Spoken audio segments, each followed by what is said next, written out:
సింహాసనంపై కూర్చున్నవాడు ఒక రాజు మాత్రమే కాదు, ఒక ధర్మ రక్షకుడు, ఒక స్వాతంత్ర యోధుడు, ఒక మహానాయకుడు.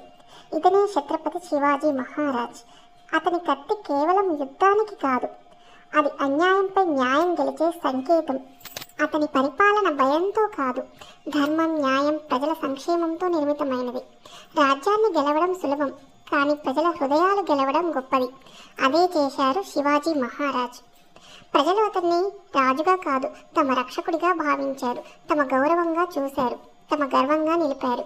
సింహాసనంపై కూర్చున్న ప్రతిక్షణం అతని మనసులో ఒకే సంకల్పం: నా రాజ్యం సురక్షితం కావాలి, నా ప్రజలు సంతోషంగా జీవించాలి.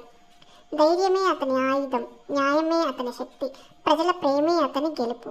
సింహాసనాలు మారుతాయి, కాలం మారుతుంది, కానీ ధర్మంతో పరిపాలించిన రాజు పేర్లు యుగయుగాల పాటు వెలుగుతూనే ఉంటాయి. అందుకే శివాజీ మహారాజ్ పేరు ఎప్పటికీ చెరిగిపోని చరిత్ర. మహిళలకు గౌరవం ఇచ్చిన నాయకుడు ఆయన. ప్రజల బాధను తన బాధగా చూసిన రాజు, ధర్మాన్ని కాపాడిన యోధుడు. అతనే ఛత్రపతి శివాజీ మహారాజ్.